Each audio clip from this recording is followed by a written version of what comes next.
This is Chargers Now. I am your host, Will Ortner, and we are going to be diving into all of the news through NFL free agency day one, while coming up with some NFL free agent targets that I want the Chargers to go after. I'll tell you right now, it was an eventful day one, and I think there are some Charger fans that are going to be upset about the way that things went, especially when you look at a guy like Alec Pierce. But I'll tell you right now, this is just the beginning. Keep calm. Chargers are going to make some big moves. First, we're going to start with a man by the name of Trevor Penning. He is coming back to the LA Chargers on the offensive line. You're keeping an interior offensive lineman after the Chargers ended up losing a player that, hey, we'll talk about that guy here in just a little minute. When we talk about Trevor Penning, he is re-signing with the Chargers on a one-year, $4.5 million deal. I think that this is a great deal here for the Chargers because you're bringing a player back without paying too much money for him. And he's, let's be honest, he's a swing player. Penning is someone who could play tackle potentially. He more so is a guard and would be a guard with the Chargers. Good player, more of a backup player, but a solid depth piece, I would say. Next player that we need to talk about is, well, Zion Johnson, because he was someone that the Chargers could potentially be targeting to come in and be that offensive guard because, well, he was already that. I'll tell you right now, holy overpay. The Cleveland Browns paid way too much money. 3 years, almost $50 million, over $10 million a year guaranteed, a.k.a. 32.4. That's too much money for Zion Johnson. He's not worth that. He is not worth that. That is why the Cleveland Browns are not very good, and the Los Angeles Chargers are very good. Not worth that. You can find a better guard in free agency. Next player that we got to talk about, Charlie Kolar. Very excited to get him into L.A. I told you yesterday that I thought this kid was someone that could be very impressive and fit into this Mike McDaniel offense and fit into this Mike McDaniel scheme. He's going to get a 3-year, $24.3 million contract with $17 million guaranteed. I understand that he is going to be your tight end number 2, but I do think that he is going to be a fantastic addition to the squad. Last player that we are going to have to talk about today is a man by the name of Odafe Oweh. Unfortunately for the Chargers, Oweh, he's not going to be coming back to LA. I was really excited about the potential for him to join Coach O'Leary, and he actually, in my opinion, he went to a curveball. This was not a move that I saw coming. I did not think that the Washington Commanders were going to really be in play for Oweh. But I'll tell you right now, Dan Quinn and that defense, they do a good job up in Washington. 4 years, $100 million deal, $68 million guaranteed. Pretty rich for my blood, if you have to ask me. That's something that just honestly is a bit too much money. I don't know that Oweh is someone that I think the Chargers were willing to pay $100 million to. So those are the big news stories going in right now. 2 guys are going to be coming to LA, or in the case of Trevor Penning, he's going to stay, and Odafe Oweh and Zion Johnson, they will be on the outs. Now we're going to look at some free agent targets that I think that the Chargers need to go after on day 2 of NFL free agency. And we're going to start with Najee Harris. Yes, I understand that he was in LA. I understand that he has a very severe injury, something that is going to scare off a lot of people. But I'll tell you right now, if he ends up playing at the level that he did when he was in Pittsburgh, I think that Harris can be a very good addition or a reversion of addition to this Chargers team. I think that there was a lot of injury luck that did not go the way of the Chargers, and I think that Najee Harris, hey, there's a world where he could potentially come in and be a good player for this team. He was getting over 1,000 yards the last 3 years before the injury. And I understand that he wasn't necessarily getting as many carries as you might have expected him to get, but I'll tell you right now, if the injury is in a good spot, I like Najee Harris. He's got multiple years of over 4 yards a carry, or right at that number. If the injury is as bad as people think it could potentially be, well then, yeah, that is a hurdle that we're going to have to talk about. But I'll tell you right now, the injury is okay. I would like to see Najee Harris give it a full run back in LA with the Chargers. Next player that we got to talk about is a interesting fellow and is a guy who certainly could come in and be a good performer for this team and for this squad. I'll tell you right now, when I look at the next player, I think that he could fill a role that, while it's not going to be perfect, I do think that he can be a good player with this squad, and that is a man by the name of Jauan Jennings, wide receiver for the San Francisco 49ers. Now, we all know that the Chargers were in on a man by the name of Alec Pierce, and he decided to not go to the Chargers for whatever reason.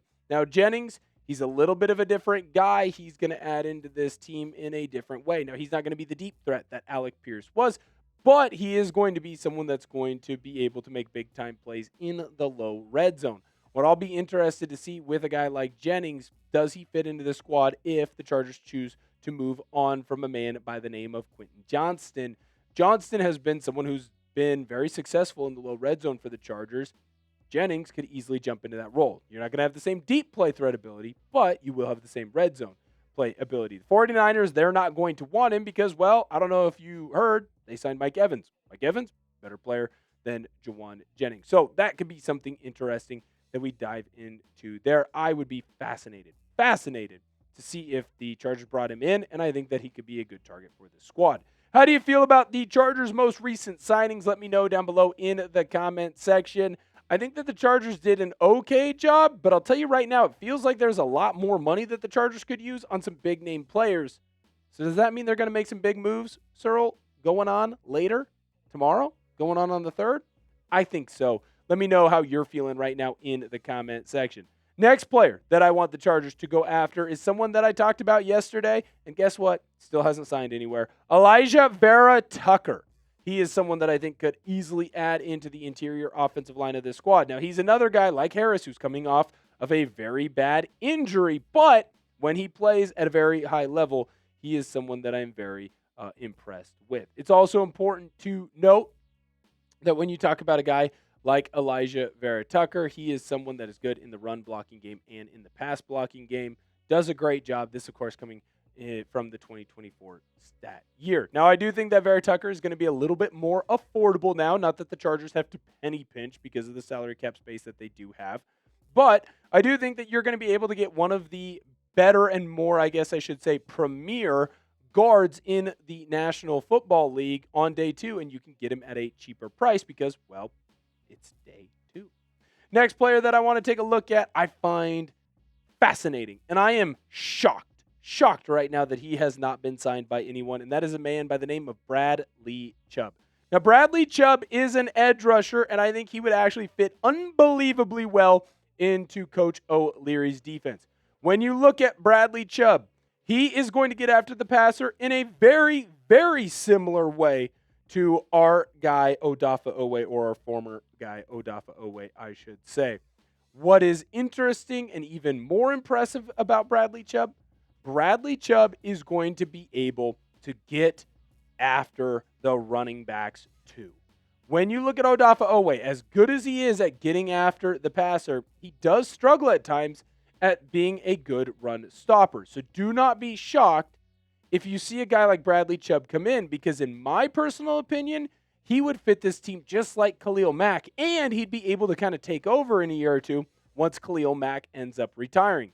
In my personal opinion, this is a sneaky good signing, and I don't understand why so many people are off of a guy by the name of Bradley Chubb. When you look at his career and the totality of his career, yes, there are some injuries in there, but he's a damn good edge player, and he's someone that I think the world of. I think he's a very darn good player. The more and more that I look at Bradley Chubb, the more and more that I like him as a big-time fit with the Chargers. Last player that we got to look at, come on, he's going to be on everyone's list that needs an edge rusher. Trey Hendrickson, come on down, baby. Right now, Trey Hendrickson has got to be the number one target for this Chargers team. When I look at Trey Hendrickson and everything that he can do, everything that he will do, this guy is an absolute beast. Now, I understand some of the hesitation when it comes to Hendrickson and the run-stopping game. He's not someone that necessarily does that as well as he probably should.